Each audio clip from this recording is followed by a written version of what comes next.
this is group 3. I'm the group leader. We're going to be doing the rank and cycle experiment this week. So laboratory safety is your basic PPE stuff.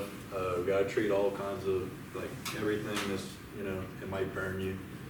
Make sure you shut down and start up everything accurately, and then you need to precisely, follow your instructions, basic stuff.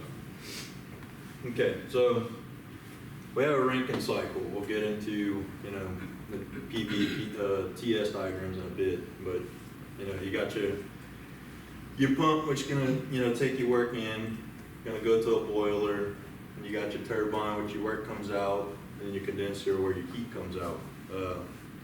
A lot of the time, this is where, LSU gets their energy from. If not, it's gonna be a huge energy bill. So we try to, make sustained energy like that. It's what most, nuclear power plants have as well. Okay, so here's your, PV diagram. It's your pressure and your volume. TS diagram, that's your temperature. Your S is your entropy, specific entropy.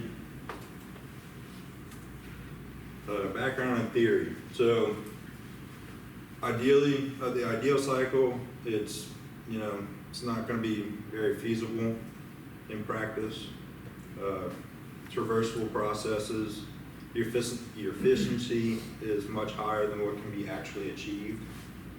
In your real or actual, it's irreversible, such as friction loss, heat loss causes decrease in efficiency.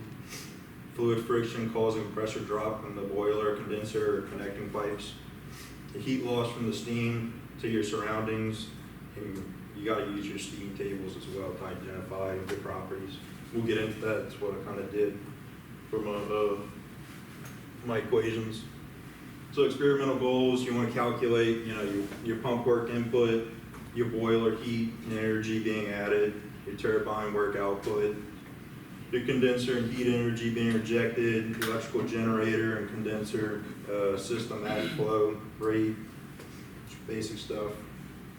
This is your apparatus that we're going to be using.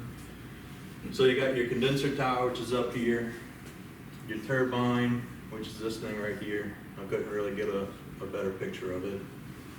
You got your boiler. This is your big boiler here, which you got your pressure gauge right there as well. And your numerous, pressure valves and whatever that's going to be running on that. Couldn't really get a better picture of that either. Any additional concepts, so you need your computer that's going to be running all this and getting your data. You got your amp meter and voltmeter. Then you got your load switches and stuff like that. You need a liquid propane to run all this.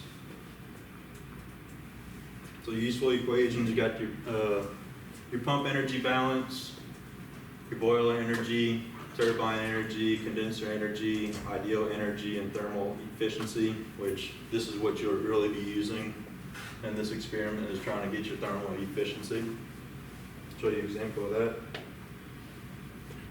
So your sample equation, this is what I'm going to show you. This is, I'm solving from a pump work, so that you know that this is your cycle from 1 to 2 in your PV and TS diagram. This is all generated from your pressure at 40 kPa. Your boiler heat is at your 2 to 3 cycle, turbine work 3 to 4, and your condenser heat goes back to 4 to 1.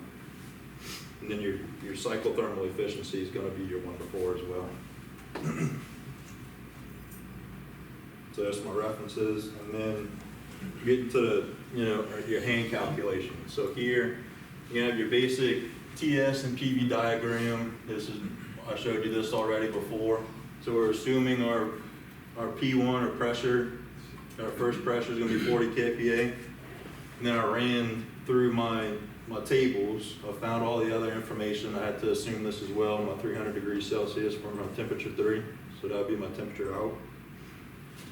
And then I get my T4, I have to really calculate this, my efficiencies here, and then my heat at this, that's not heat, I forget what this is, I think it's just my enthalpy. And then eventually you gotta calculate your entropy, which is gonna be your enthalpy. Your entropy at 3 and 4, plus your difference from entropy, or enthalpy at 1 to 2, and then 3 divided by 3 to 2 here, and this will give you your efficiency. So that's basically what we do in this, experiment. That's all. All right.